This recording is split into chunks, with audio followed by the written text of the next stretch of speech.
Olá, meus amigos. Mais uma vez estamos juntos para estudarmos a palavra do nosso Deus. Aula de número 157. Palavra poderosa. Louvado para todo sempre seja o nome do nosso Senhor Jesus Cristo. Através do Instituto Formação de Guerreiro, Instituto Superior Formação de Guerreiros, vamos estudar juntos a palavra do nosso Deus. Entendendo que essa aula é parte integrante de um curso de teologia básico, em que todos os temas ministrados temos em apostilas que poderão ser adquiridas através dos contatos oliveirasiloafrica@gmail.com, Bispos Antônio Oliveira e Gorete Oliveira. Em Apocalipse, no capítulo 2, versículo 21, nós temos uma passagem que nos mostra que o Senhor dá tempo para que as pessoas se arrependam, né? Está dizendo nesse texto: dei-lhe tempo para que se arrependesse. Ela, todavia, não quer arrepender-se da sua prostituição. Então entendemos que o Senhor sempre está dando tempo para as pessoas se arrependerem. As pessoas, quando elas estão numa condição de pecado, elas sabem que aquilo que elas estão fazendo é reprovável. Elas sabem que aquilo que elas estão fazendo é errado. E Deus começa a falar de várias formas, de várias maneiras, com essa pessoa para que ela se arrependa. Deus vai dando tempo. E quando as pessoas não se arrependem, então, consequentemente, vem o sofrimento, vem a dor, né? Até que essa pessoa realmente resolva reconhecer Deus em seu caminho. Estamos falando sobre bênçãos e maldições 2, é o tema que estamos abordando. E aula passada falamos sobre o rol de maldições que alcançam as pessoas que não se interessam pela palavra de Deus, não se interessam em conformar a sua vida segundo a palavra de Deus.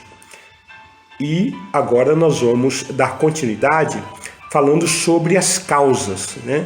Qual a causa de tudo isso? Em Provérbios capítulo 26, versículo 2, está escrito o seguinte: como o pássaro que foge, como a andorinha no seu voo, assim a maldição sem causa não se cumpre. É claro que se não houver causa, não há a maldição a se cumprir na vida de ninguém.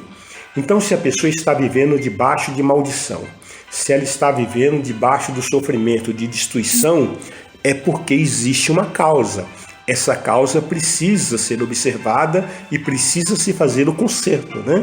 Segundo a palavra de Deus.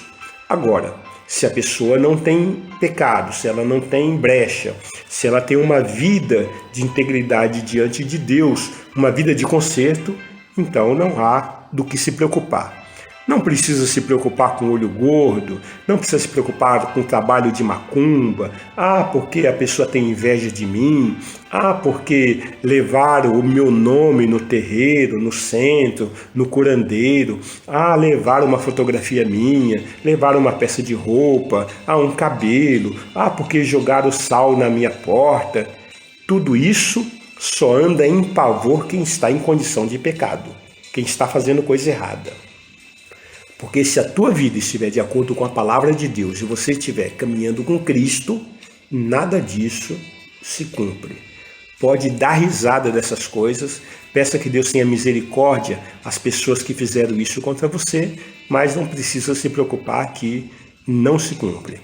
Não havendo pecado e apropriando-se então da palavra de Deus, não há com que se preocupar, nada poderá te atingir.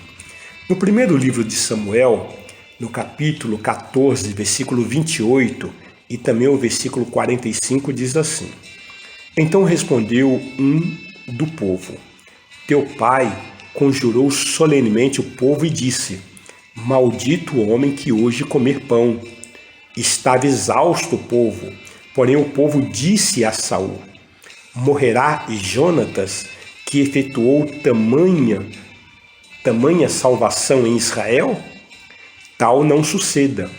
Tão certo como vive o Senhor, não lhe há de cair no chão um só cabelo da cabeça.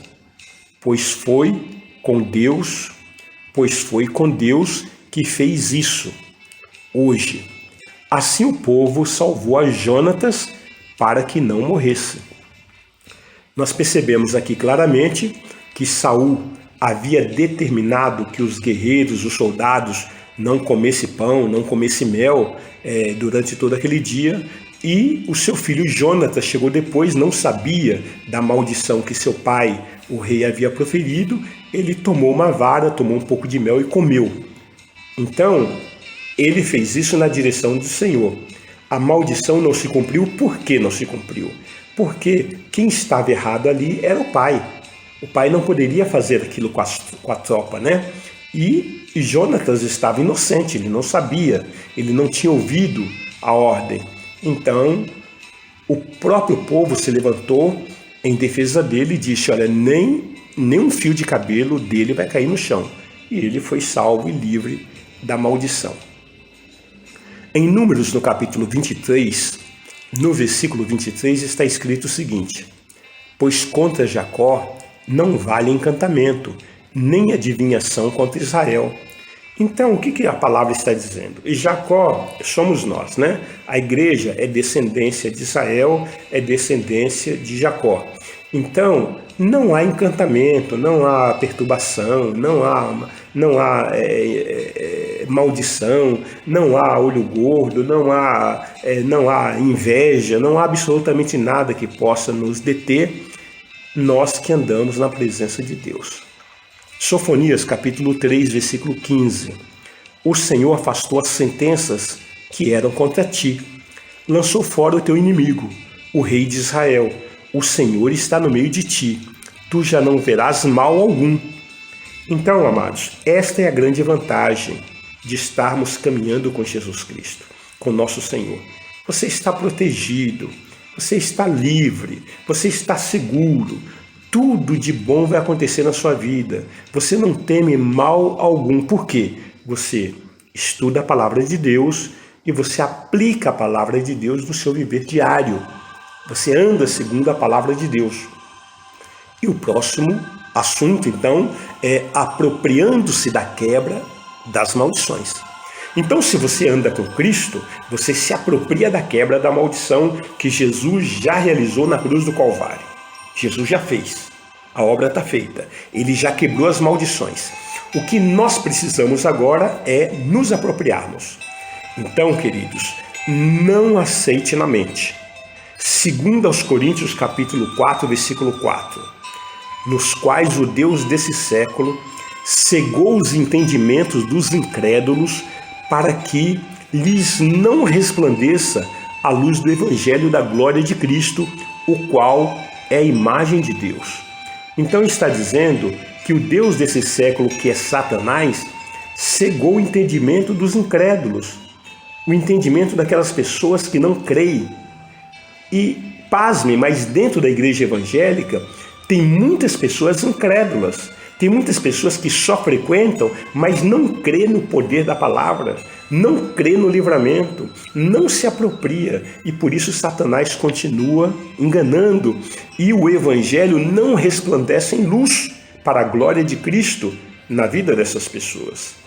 Então, ser incrédulo não é estar fora da igreja, mas estar fechado para as verdades de Deus, para as verdades bíblicas. Então, o apoio do diabo está justamente na mente. Nós temos que subjugar a nossa mente e a dos nossos filhos à palavra de Deus. Tão somente a palavra de Deus nós devemos colocar a nossa mente, dos nossos filhos, a nossa alma diante da palavra de Deus e crer somente naquilo que a palavra de Deus nos promete. Então, libertando as nossas gerações. Deus deseja que nós sejamos pessoas livres. Em 2 Coríntios, no capítulo 3, versículo 17 e 18, está escrito o seguinte: ora, o Senhor é o Espírito, e onde está o Espírito do Senhor, aí a liberdade. E todos nós, com o rosto desvendado, contemplando como por espelho a glória do Senhor, somos transformados de glória em glória na sua própria imagem, como pelo Senhor o Espírito. O que a palavra está nos dizendo nesse texto é que quando nós caminhamos no Espírito de Deus, no Espírito Santo, nós temos liberdade. E nós, com o rosto desvendado, ou seja, na presença de Deus, sem impedimento algum, nós contemplamos a glória de Deus. E nesta contemplação, nessa busca, nesse estudo diário, nesta oração diária, nessa participação permanente, congregados com os irmãos, nesse calor de caminhar com Deus, nós somos transformados de glória em glória na própria imagem de Jesus Cristo.